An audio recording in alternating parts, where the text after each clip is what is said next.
여러분, 오늘 함께 나눌 주님의 말씀은 사도행전 1장 1절부터 11절의 말씀입니다. 오늘 말씀을 통해서 이 내 증인이 되리라, 나의 증인이 되리라, 부활 이후의 우리의 삶, 어떻게 성경에서는 말하고 있고, 부활 이후에 우리의 삶이 어떠한 모습을, 어떠한 방향으로 보여주는지를 우리가 사도행전 말씀을 통해서 함께 나누기 원합니다. 할렐루야. 자, 사도행전 1장 1절입니다. 1절부터 2절의 말씀을 읽겠습니다.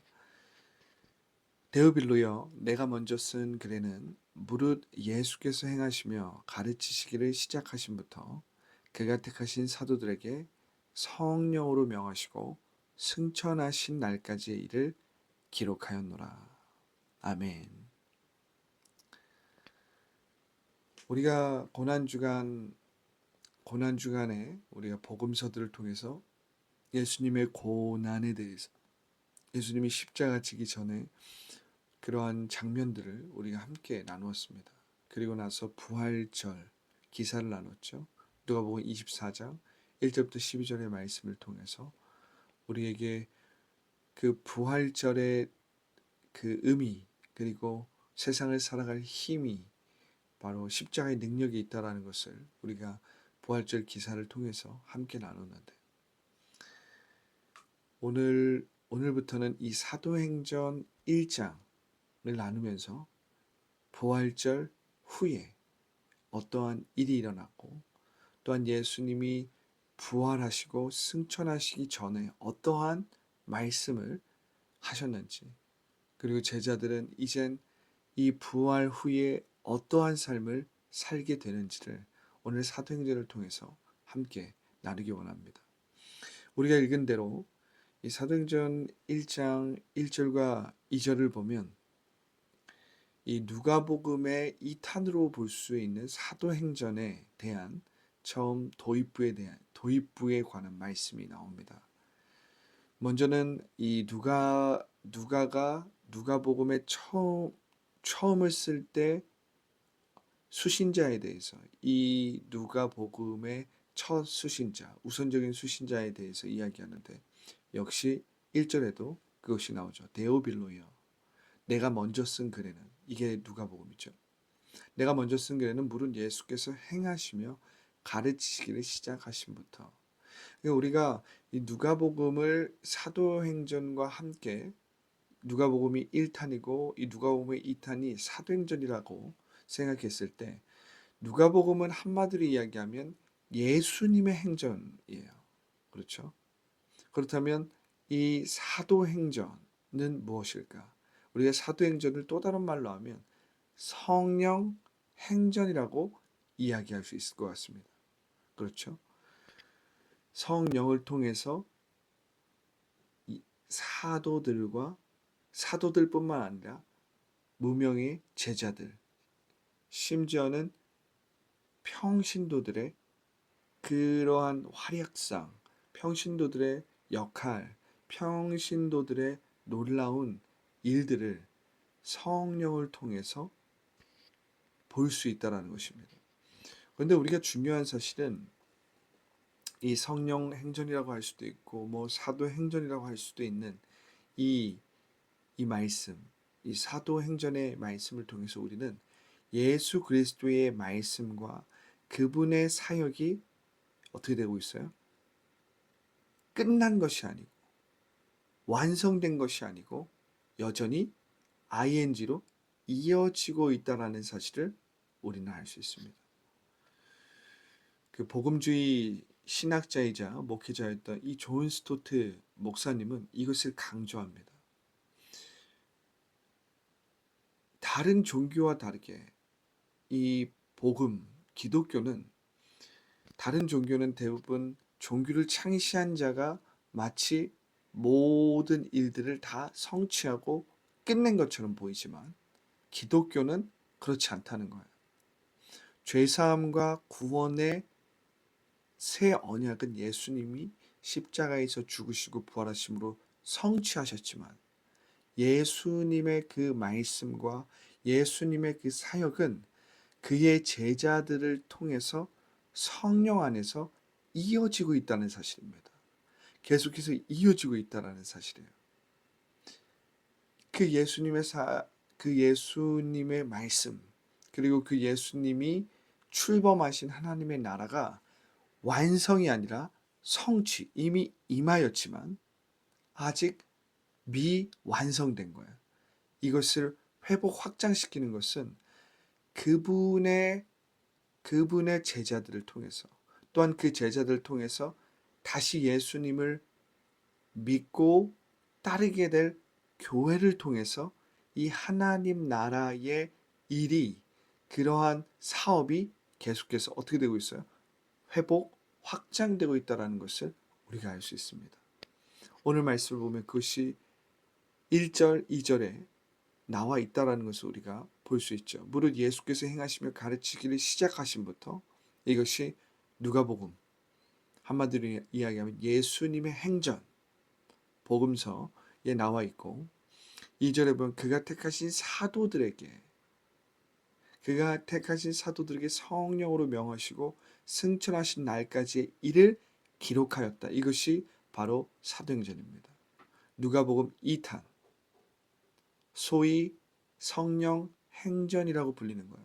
그런데 저는 이 누가복음 성령 행전 액츠라고 하는 이 제목을 스토트 목사님이 제안했던 것처럼 성령을 통해서 그의 제자들과 사람들을 통해 예수님의 말씀과 사역이 계속해서 이어지고 있는 이야기다. 이것이 사도행전의 말씀이다라는 것을 저는 깊이 생각해 보게 되는 것입니다.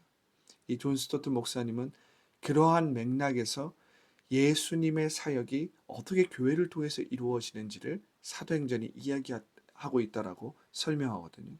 그 말씀이 정말로 공감이 되고 그 말씀을 여러분들과 함께 나누기 원하는 것입니다. 할렐루야. 그렇기 때문에 이 복음서는 기독교의 기원이라고 말할 수 있지만 사도행전은 교회의 기원입니다. 할렐루야. 이 복음서는 이젠 세상의 왕, 세상을 다스리시고 만왕의 왕이 누구이신지에 대해서, 그래서 우리의 삶의 주체가 더 이상 이 세상을 다스리는 원수 마귀도 아니고, 또한 원수 마귀가 우리 안에서 거짓 자아를 통해서 내가 주인이 된 삶을 살게 만드는데, 더 이상 내가 주인이 아니고 내가 내 인생의 주체가 아니라 자기를 부인함으로 자기 십자가를 지고 우리가 예수님을 따라감으로써 주체의 변화가 일어나고 우리의 삶의 주인, 최종 결정권자가 변화되는, 할렐루야. 그것이 복음서의 정말 중요한 핵심의 내용이었다면, 이젠 이 사도행전은 교회의 기원을 이야기하고 있다는 것입니다. 그 교회의 기원을 이야기하면서 이젠 이 교회의 주체가 되는 예수 그리스도의 제자들, 이젠 사도행전에서는 사도들, 또한 그 사도들을 통해서 예수님을 영접하고 새로운 인생을 살게 될 무명의 제자들, 제2의 제자들, 더 나아가 우리의 말로 하면 평신도들, 그들이 교회의 주체가 되어서 어떻게 성령을 통해서, 성령은 행동하시는 분이자 우리 가운데 예수 그리스도의 말씀을 동인으로서 이루시는 분이시거든요. 그분을 통해서 우리가 하나님의 영광을 돌리고, 그리고 예수 그리스도의 증인으로서 예수님의 복음을 전파할 수 있는 것인데, 이젠 이 교회의 기원에 관해서 이야기하고 있는 사도행전에서는 이제 주체가 성령을 통한 사람들, 사도들, 무명의 제자들, 우리의 말로 하면 평신도들이 교회의 주체로서 얼마나 중요한 일들을 감당하는지를 보여주고 있다라는 사실입니다. 할렐루야. 너무나도 귀한 말씀이죠. 그래서 이 사도행전 1장 1절부터 2절의 말씀은 처음 시작이지만 너무나도 중요하고 너무나도 은혜로운 말씀입니다. 자, 우리가 3절을 보겠습니다. 3절.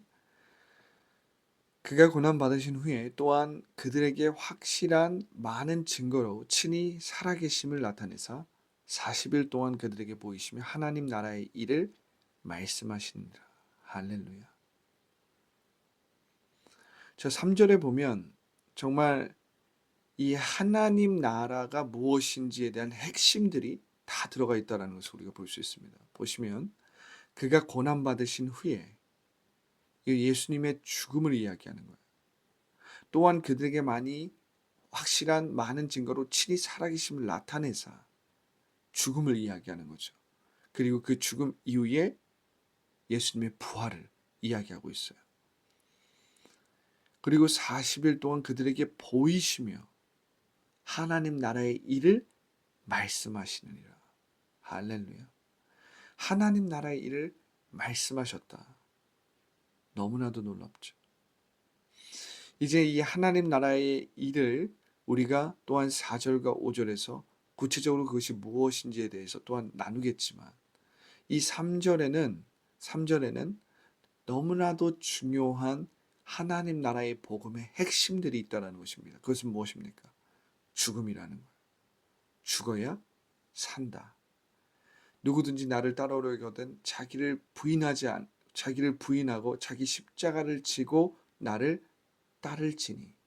자기를 부인하지 않고 자기 십자가를 지지 않으면 하나님 나라가 이루어질 수가 없다는 사실입니다. 죽음이 시작이라는 거예요. 그래서 복음은 죽음의 신비를 이야기하고 있는 것입니다. 할렐루야. 죽어야 산다. 죽음의 신비를 통해서 부활 생명을 우리가 가질 수 있다는 거예요. 부활 생명을 우리가 소유할 수 있다는 거예요. 죽음 없는 부활은 있을 수 없습니다. 죽음이 없는 거듭남은 우리가 상상할 수 없다라는 사실입니다. 기독교의 진리는 승리주의가 아니라 죽음을 통한 승리, 죽음을 통한 회복, 죽음을 통한 변화, 즉 거듭남, 다시 태어남에 대해서 존재적인 혁명은 죽음을 통해서 온다라는 사실을 예수님은 자신의 삶을 통해서 친히 있는 그대로 보여주셨다라는 사실이에요. 너무나도 놀라운 말씀이죠. 그것이 하나님 나라의 핵심이자 첫 시작이에요. 그래서 우리가 한번 상상해 보십시오. 하나님 나라를 세웁니다. 하나님 나라를 우리가 세워가요. 그러면 하나님 나라라는 이 집을 세울 때 먼저 우리가 어떻게 생각해야 돼요? 우리가 이 하나님 나라를 세울 기초, 이 기반을 세우잖아요. 그 기반 기초가 뭐예요? 그 땅이잖아요. 땅. 그 땅이 무엇입니까? 바로 죽음의 신비라는 거예요. 예수님의 그 십자가의 죽음이 토양입니다. 이제 거기에 집을 세울 두 가지 기둥을 세워야 하는데 그 한 가지 기둥이 뭐예요? 그 지붕과 그 집을 세울 중요한 한 가지 기둥이 바로 예수님의 부활입니다. 할렐루야. 부활, 생명이 한 가지 기둥입니다. 이제 우리가 또 다른 기둥에 대해서 4절과 5절을 통해서 함께 배울 것입니다. 할렐루야. 하나님 나라. 그 하나님 나라는 그 기초, 하나님 나라의 집을 세울 때는 그 기초가 무엇이냐? 예수 그리스도의 십자가 죽음이었다. 죽음의 신비, 자기를 부인하고 자기 십자가를 지는 것이 기초입니다. 이 기초가 없으면 우리는 모래 위에 성을 쌓는 것과 같아요. 모래 위에 성을 쌓으면 어떻게 됩니까? 바람이 불고 풍파가 일어나고 파도가 칠 때 모래 위에 지은 집은 그냥 무너져 버려요. 순식간에 무너져 버립니다.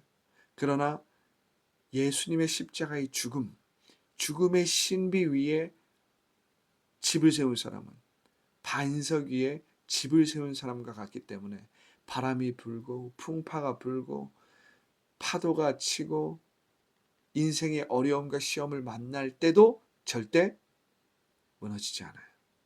그 무너짐이 심한 모래의 성 위에 지은 집과는 완전히 다르다는 것입니다. 할렐루야. 하나님 나라의 그 핵심이 오늘 3절에 있다라는 사실입니다. 자, 4절과 5절입니다. 자, 4절과 5절입니다. 사도와 함께 모이사 그들에게 분부하여 이르시되 예루살렘을 떠나지 말고 내게서 들은 바 아버지께서 약속하신 것을 기다리라. 5절 요한은 물로 세례를 베풀었으나 너희는 몇 날이 못되어 성령으로 세례를 받으리라 하셨느니라. 성령으로 세례를 받으리라 하셨느니라. 할렐루야. 하나님 나라의 집을 세우는데 그 토양, 그 기초에 대해서 나눴습니다. 그리고 그 하나님 나라의 집을 세울 정말 중요한 기둥 하나를 우리가 함께 나눴습니다. 그 기둥이 뭐였어요? 바로 부활이었죠. 부활 생명이었죠. 이제 또 다른 기둥을 나눌 차례입니다. 부활 생명, 부활이 하나님 나라를 세우는 집에 정말 제일 중요한 기둥이라면 또 다른 기둥이 있습니다. 그것은 무엇입니까? 바로 성령입니다. 하나님 나라, 하나님 나라의 집을 지을 때 죽음이 그 기초가 된다면, 십자가의 죽음이 그 기본이 된다면 하나님 나라의 집을 세울 때 두 가지의 기둥이 중요할진데 한 가지의 기둥은 우리가 이미 나눴어요. 부활. 또 다른 기둥은 무엇입니까? 바로 성령이라는 사실이에요. 성령. 우리는 성령을 통해서 현재적 하나님의 나라를 누리고 나타낼 수 있다는 사실입니다. 그리고 우리는 성령을 통해서 부활 생명을 가지고 이젠 미래적 하나님의 나라, 즉 완성될 하나님의 나라를 준비하고 예비할 수 있다는 사실이에요. 할렐루야. 성령을 통해서 우리는 이 부활 생명을 지금 여기에서 누리고 나타낸다는 거예요. 이것을 다른 말로 하면 현재적 하나님의 나라를 우리는 누리고 나타낼 수 있다는 거예요. 이것을 또 다른 말로 하면 우리는 하나님의 나라를 세워가는 하나님의 자녀라는 사실이에요. 그리고 더 나아가서 우리는 완성될 하나님의 나라를 준비하고 예비하는 것입니다. 그 완성될 하나님의 나라를 우리는 바라보면서 지금 이곳에서, 지금 이 순간 여기에서 내게 주어진 일들을 통해서 바로 지금 이곳에서 하나님의 나라를 회복하고 확장하고 완성하는 데까지 나아가는 것입니다. 할렐루야. 오늘 말씀을 보면 이젠 4절과 5절인데요. 우리가 이 말씀을 요한복음 3장 5절, 니고데모가 예수님을 밤에 찾아와서 예수님께서 니고데모에게 하시는 말씀과 연관되어서 읽어본다면 예수님께서 니고데모에게 뭐라고 말씀하셨습니까? 사람이 물과 성령으로 나지 아니하면 하나님의 나라에 들어갈 수 없다. 물과 성령을 이야기하셨거든요. 그러니까 우리는 이 성령을 통해서 성령의 세례를 받지 아니하면 예수님께서 말씀하신 그 하나님의 나라를 이 땅 가운데서 온전히 이루면서 살아갈 수 없다는 사실을 분명하게 깨달아야 합니다. 요한은 물로 세례를 베풀었으나 이 물로 세례를 베풀었다는 것, 물 침례입니다. 사실은 세례보다는 침례라는 말이 훨씬 더 성경적인 거예요. 왜냐하면 이 침례라는 말 자체에 우리가 물에 담겨지는, 물 안에 들어가서 아예 우리의 온몸이 물에 잠기고 물에서 다시 나오면서 어떻게 됩니까? 새로 태어난 것이거든요. 물에서 우리가 물에 들어갈 때에 우리의 옛사람 완전 죽은 것입니다. 죽음을 표현하는 거예요. 그리고 물에서 나올 때에 우리가 예수 그리스도와 함께 새 사람으로 다시 태어나는 거예요. 거듭남을 상징하는 것입니다. 그렇기 때문에 침례라는 말이 훨씬 더 정확하다는 말이죠. 중요한 것은 요한의 물로 세례를 베풀었으나 침례를 베풀었으나 이 요한의 물로 침례를 베푸는 건 뭐예요? 바로 회개의 침례였어요. 성결, 회개, 이 씻어내는 거죠. 죄를 씻어내는 것입니다. 회개의 침례였다면 예수님은 뭐라고 말씀하세요? 너희는 몇 날이 못되어 성령으로 세례를 받을 것이다. 성령 침례를 이야기하고 있단 말이에요. 그 성령 침례를 이야기하고 있다라는 이 말씀이 얼마나 중요한지 모릅니다. 왜냐하면 오늘날도 많은 사람들이 성령 침례를 받는 것에 대해서 사모하는 사람들도 있고 성령 침례에 대한 중요함을 아는 사람도 많이 있지만 여전히 성령 침례를 우리가 이것은 마치 필수적인 것, 우리에게 정말 필요한 것이 아니라 우리에게 마치 선택 가능한 것처럼 생각하는 사람들이 있다라는 사실입니다. 꼭 성령 침례 받아야 돼. 뭐 성령 침례 받지 않아도 나는 신앙생활 잘하는데, 나는 내 나름대로 신앙생활 잘하고 있고 교회 잘 다니고 있고, 그렇지 않습니다. 성령 침례를 받지 아니한 사람은 결국엔 교회를 떠나게 돼요.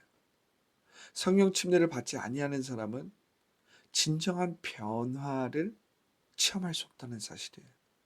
왜냐하면 우리가 이것을 말씀을 통해서도 볼 수 있지만 중요한 것은 이 4절과 5절에 예수님께서 부활하신 후에 제자들에게 무엇을 이야기하는지를 보면 이 성령 침례가 얼마나 중요한지를 우리가 알 수 있습니다. 할렐루야. 이 4절과 5절은 복음서 외에 예수님의 어록, 예수님이 말씀하신 것에 대한 기록이거든요.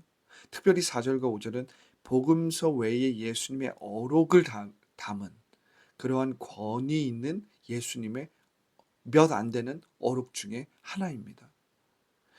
그 말씀에서 예수님은 사도들에게 예루살렘 떠나지 말고 내가 약속한 내게서 들은 바 아버지께서 약속하신 것을 어떻게 해라? 기다려라.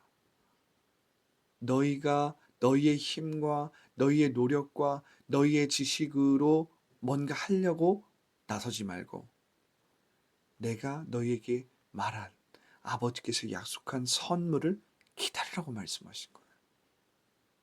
기다리라고 말씀하신 거예요. 그리고 성령의 세례, 성령의 침례를 받으라고 말씀하신 것입니다. 우리가 복음서에 보면 복음서에서 3년 반 동안 제자들이 예수님을 쫓아다니잖아요. 따라다닙니다. 그들은 마치 3년 반 동안에 예수님의 학교에 들어가서 예수님의 학생들이 되어서 예수님의 제자들로서 살아갔습니다. 그런데 우리는 복음서에서 얼마나 제자들이 무기력하고 연약하게 예수님을 떠났는지, 십자가의 그 현장 가운데에서 그들은 그 자리를 지키지 못했고, 또한 그들은 예수님이 고난당하는 그 결정적인 사건에서 어떻게 됐습니까? 도망갔단 말이에요. 피했단 말이에요. 그런데 제자들의 변화, 그들의 진정한 변화는 예수님을 만나고 그들이 예수님이 따를 때도 분명히 그들은 이전과는 달랐어요. 그러나 그들의 변화는 왔다 갔다 했습니다. 어쩔 때는 정말 예수 그리스도의 제자와 같이 능력 있는 새로운 사람의 모습을 보여주었고, 또 어떤 때는 그들이 시험을 이기지 못하여서 넘어지고 깨지고 무너지는 모습을 보았다라는 사실이에요.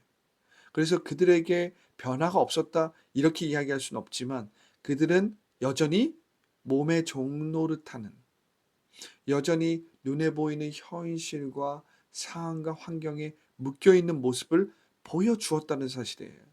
그런데 언제 그들이 몸의 종노릇에서 벗어나서 하나님 나라가 그들 가운데 임하여서 정말 변화되기 시작했느니까. 이 변화되었다라는 말은 뭐예요? 그들이 언제부터 정말 예수 그리스도의 진정한 증인으로서 예수님의 십자가의 능력을 나타내는 삶을 살았는가? 우리가 이것을 생각해 보면 언제라고 할 수 있습니까? 예수 그리스도의 부활 이후에 그들이 성령을 체험할 때였습니다. 다시 말하면 그들이 성령의 침례를 받을 때였어요. 그들 안에 내주하시는 성령이 그냥 내주만 하시는 것이 아니라 이 성령이 느껴지기 시작할 때, 그리고 이 성령이 내 안에 느껴져서 성령의 통치와 다스림을 받기 시작할 때 이들을 통해서 하나님의 나라가 증거되기 시작했어요. 나타나기 시작했어요. 하나님 나라의 권능이 이들의 손을 통해서 나타나기 시작했어요. 왜냐하면 성령이 그들에게 임하셨을 때 그들은 입술에서 나오는 말이 바뀌었거든요. 그들 안에 역사하는 그 능력이 달라졌거든요. 하나님의 나라는 너희 안에 있는데 그 너희 안에 있는 것이 어떻게 이루어졌냐면 성령을 통해서 이루어졌거든요. 제자들이 언제 변화되었는지 여러분들 한번 생각해 보십시오. 복음서와 사도행전 이 말씀들을 통해서 제자들이 언제 변화되었는가? 한번 생각해 보십시오. 여러분들은 언제 변화되었습니까? 내가 정말 변화된 것은 언제였는지를 여러분들이 한번 생각해 보세요. 나는 언제 인격적인 변화가 일어났지? 나는 언제 어떤 나쁜 습관이나 중독의 문제로부터 변화가 되었지? 혹은 지금 나는 여전히 습관의 문제라든지 내가 끊고 싶지만 끊지 못한 중독의 문제가 있다면 내가 왜 그것을 끊지 못하지? 내가 왜 그것으로부터 벗어나지 못하지?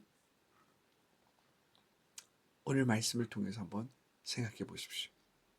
여러분들에게 필요한 것은 무엇입니까? 내가 교회를 다니지만, 교회를 왔다 갔다 하지만, 말씀은 읽지만, 말씀을 묵상하고 큐티도 하고 나름대로 신앙생활하고 기도하고 있지만 여전히 내 삶에 변화되지 않는 영역들, 중독들, 습관들이 있습니다. 문제가 있습니다. 문제에 붙들려서 헤어나오지 못하는 나. 왜 그럴까?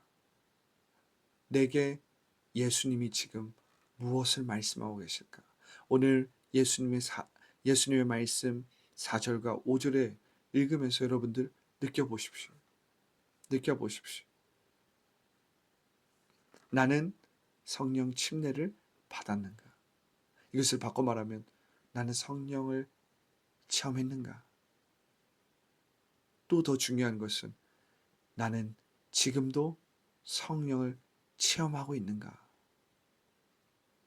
이 성령 체험이 중요한 이유는 성령 체험을 통해서 우리는 성령 충만으로 나아갈 수 있기 때문입니다. 내 안에 내주하시는 성령이 내 안에 그냥 지식적으로 교리적으로 내주만 하시는 것이 아니라 이 내주하시는 성령이 느껴지기 시작해. 누가 강요하지도 않고 누가 믿으라고 하지도 않고 그런데 내 안에 있는 성령이 느껴집니다. 그리고 깨달아지고 믿어져요. 그것이 성령을 체험했다라는 것입니다. 그리고 우리가 나를 계속해서 성령님께 의탁하고 성령님께 순복하고 성령님을 환영하고 성령님의 통치와 인도함을 받기를 내가 간구하고 갈망하기 시작할 때 우리가 성령 체험을 통해서 어떻게 됩니까? 성령 충만으로 나아갈 수 있다는 사실이에요. 할렐루야. 네, 6절과 7절을 읽겠습니다. 그들이 모였을 때에 예수께 여쭈어 이르되 주께서 이스라엘 나라를 회복하심이 이때이니까 하니 이르시되 때와 시기는 아버지께서 자기의 권한에 두셨으니 너희가 알 바 아니요. 이 6절과 7절을 보면 여전히 묵시적 하나님의 나라를 생각하는 제자들을 볼 수 있습니다. 여러분, 이 묵시적 하나님의 나라라는 말은 무엇이냐면, 제자들은 여전히 이스라엘 사람들이 생각하는 하나님 나라, 그것은 물리적이고 정치적인 하나님의 나라. 그러니까 하나님께서 이 물리적으로 또한 정치적인 어떤 회복으로서 이스라엘을 로마로부터 구원한 후에 이스라엘을 통해서 하나님께서 물리적이고 정치적으로 세상을 완전히 다스리는 어떤 그러한 나라를 꿈꾸고 생각하는 것이 묵시적인 하나님 나라거든요. 제자들은 여전히 이 묵시적인 하나님의 나라를 기대하고 생각했다라는 사실입니다. 예수님은 부활하셨지만 그들은 예수님이 말씀하신 그 하나님의 나라의 본질을 아직까지 완전히 이해하거나 깨닫거나 경험하지 못한 것입니다. 왜냐하면 하나님의 나라는 성령을 통해서 누리고 나타낼 수 있기 때문에 그들은 예수님의 말씀을 통해서 그리고 예수님의 부활을 통해서 하나님 나라의 정말 중요한 면을 보았어요. 그래서 하나님의 나라가 이 부활 생명을 통해서 이루어진다는 사실을 배웠습니다. 그러나 하나님의 나라는 여기 있다 저기 있다고도 못하니 하나님 나라는 너희 안에 있다라는 이 예수님의 말씀을 아직 완전히 깨닫지 못한 거예요. 완전히 체험하지 못한 것입니다. 왜냐하면 그것은 성령을 통해서 깨달을 수 있기 때문입니다. 할렐루야. 그래서 예수님은 7절에서 때와 시기는 아버지께서 자기의 권한에 주셨으니 너희가 알 바가 아니다. 즉 하나님 나라의 완성은 너에게 달린 것이 아니라 아버지의 뜻이야. 아버지의 뜻이야. 이렇게 말씀하신 것입니다.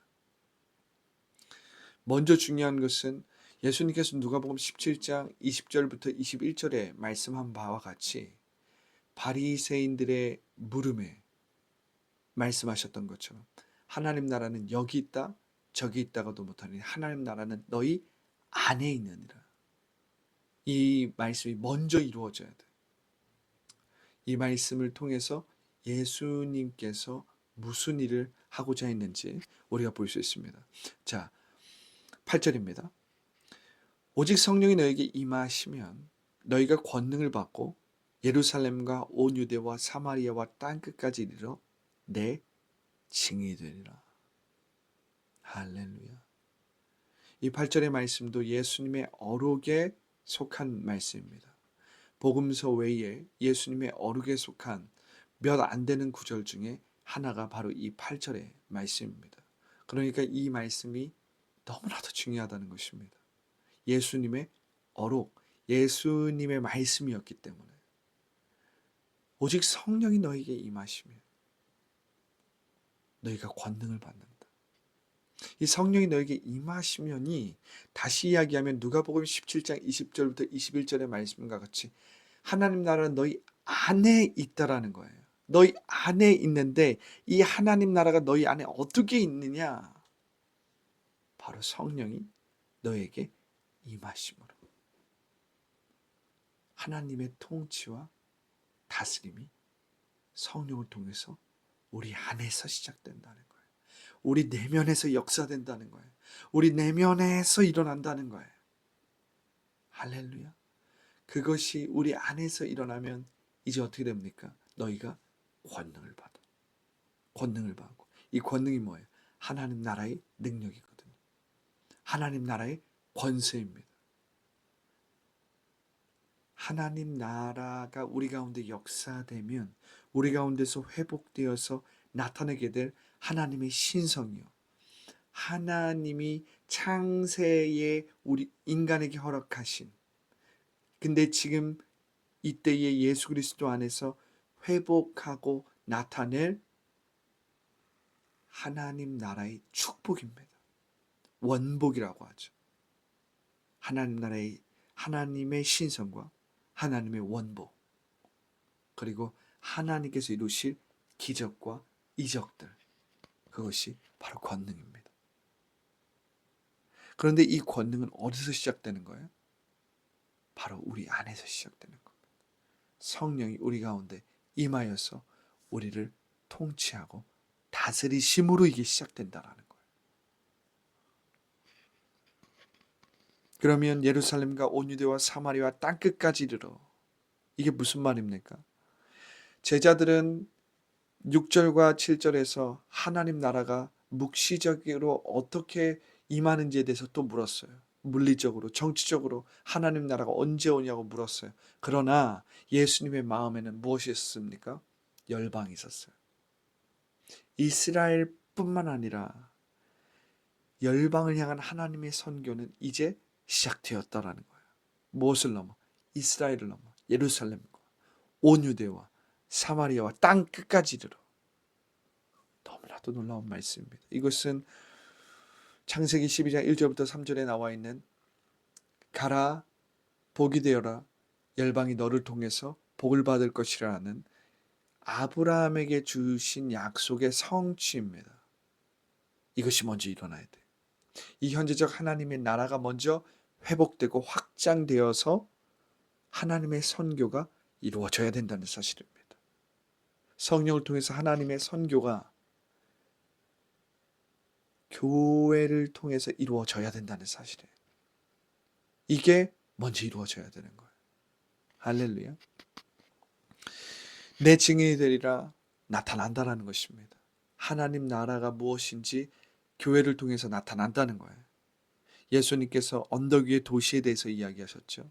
등불을 아래 두지 않고 위에 둔다고 말씀하셨죠. 왜냐하면 나타내기 위해서, 보여주기 위해서. 소금의 맛을 잃으면 안 된다고 했죠. 왜 그렇습니까? 소금이 맛을 잃으면 안 돼요. 복음의 맛을 잃으면 안 돼요. 예수님의 사랑, 예수님의 은혜, 복음이 맛을 잃으면 끝나는 것입니다.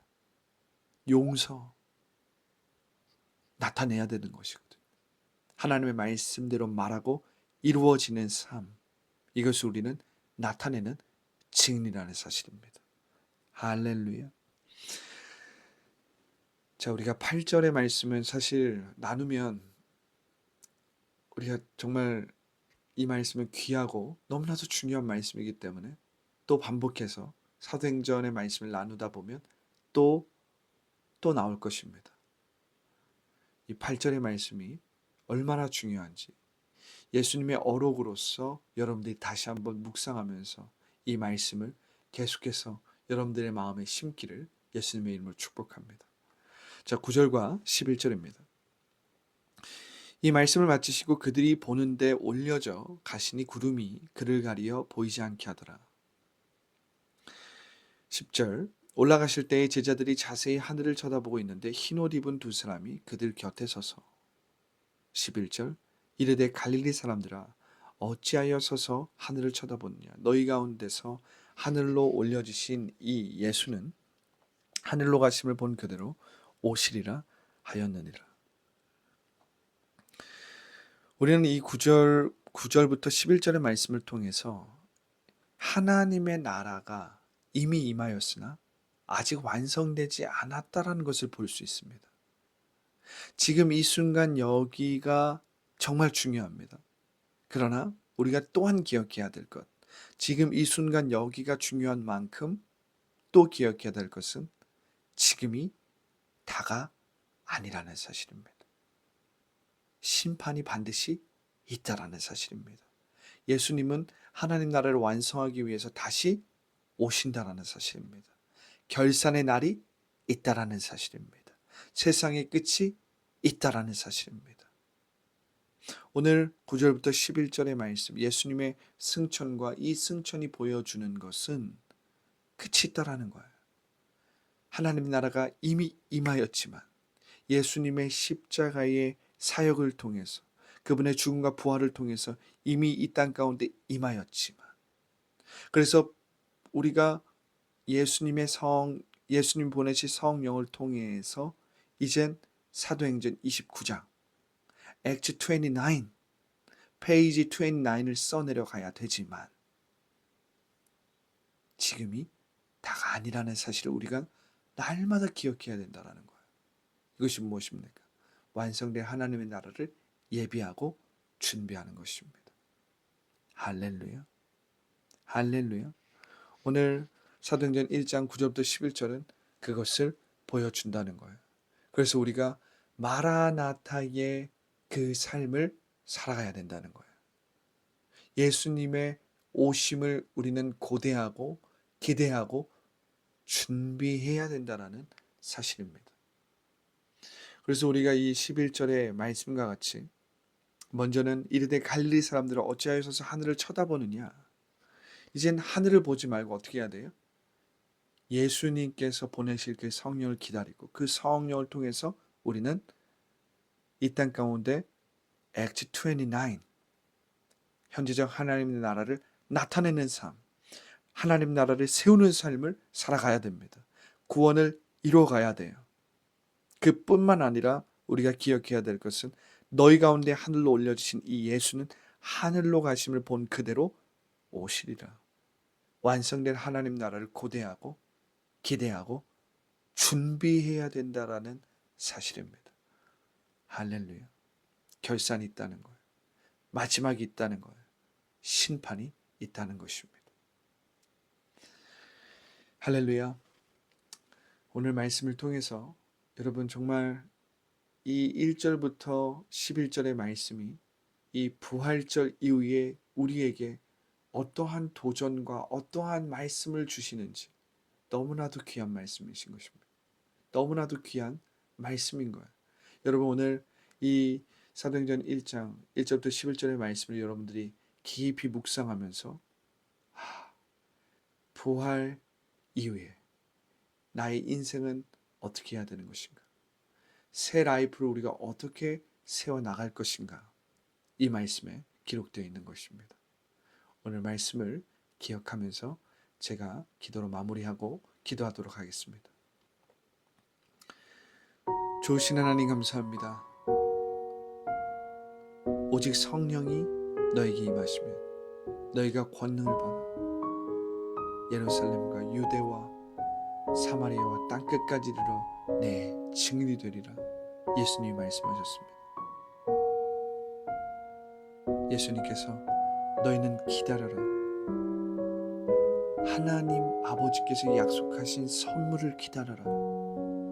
성령의 침례에 대해서, 성령의 체험에 대해서 말씀하셨습니다.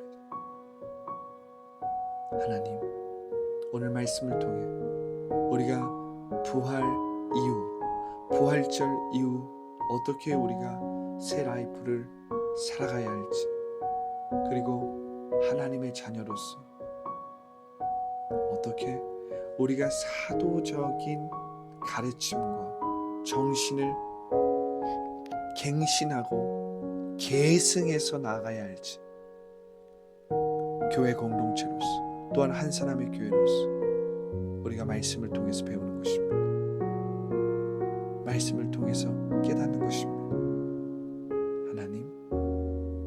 하나님께서 주님의 백성들을 통해서 이루실 모든 뜻, 계획을 성령 안에서 우리를 통해 이루어 주시옵소서.